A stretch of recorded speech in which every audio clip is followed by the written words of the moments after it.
वचन ये नहीं कहता आप जो भी प्रार्थना करोगे परमेश्वर सुन लेगा, लेकिन वो कह रहा है जो कुछ आप परमेश्वर की इच्छा के अनुसार मानते हैं। सो आप परमेश्वर की इच्छा को कैसे जानते हैं? इस वचन के द्वारा। अगर आप वचन को नहीं जानते, अगर इस पुस्तक के अंदर क्या लिखा है आप नहीं जानते, आप कभी भी सटीक प्रार्थनाएं नहीं कर सकते। सो अगर आपको ऐसी प्रार्थना करनी है जो सुनी जाए और प्रभु उत्तर दे, वचन को जानिए, प्रभु की प्रतिज्ञाओं को जानिए और आप इन प्रतिज्ञाओं के अनुसार प्रार्थना करें। दूसरे कुरिन्थियों की पुस्तक उसका पहला अध्याय और उसके 20 पद के अंदर इस रीति से लिखा हुआ है, अब परमेश्वर की जितनी भी प्रतिज्ञाएं हैं वे प्रभु यीशु मसीह में हाँ और प्रभु यीशु मसीह में आमीन होती है। उन्होंने ये नहीं कहा कि अब आपकी जितनी प्रार्थनाएं हैं वो प्रभु यीशु मसीह में आमीन के साथ पूरी होगी। जो कोई प्रार्थना करोगे उसके लिए आमीन के साथ प्रभु यीशु मसीह के नाम में पूरी हो जाएगी। लिखा है परमेश्वर की जितनी प्रतिज्ञाएं हैं।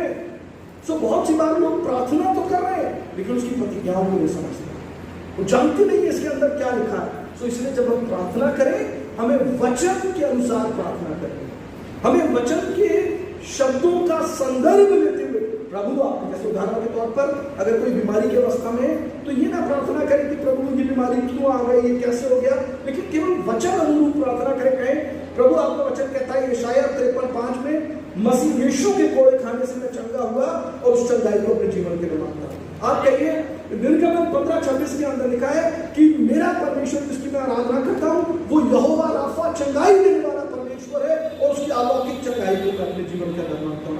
अगर कोई व्यक्ति निराशा का सामना कर रहा है तब वो केवल हताशा में ना जाए लेकिन वो प्रार्थना करे कि इस रीति से वचन कहता है यिर्मयाह 23:11 के अंदर कि जो कल्पनाएं प्रभु ने मेरे लिए की वो हानि की नहीं वरन लाभ की और अंत में अपनी आशा को पूरा करेगा। आप कहिए रोमियो की पत्री 8वां अध्याय 28वां पद इस रीति से कहता है कि अब सारी बातें मिलकर उनके लिए जो परमेश्वर से प्रेम रखते हैं भलाई को उत्पन्न करती हैं।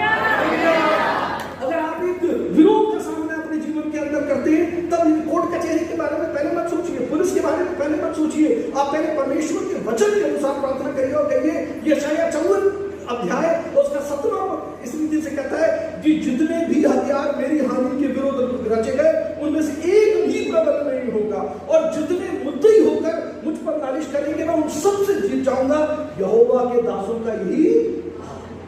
सो जब आप प्रार्थना करें वचन के अनुसार प्रार्थना करें। अगर आप एक आर्थिक तंगी से गुजर रहे हैं ये मत कहिए कहां से होगा, कैसे होगा, किससे कर्जा ले लूं, क्या करूं पास्टर जी, आप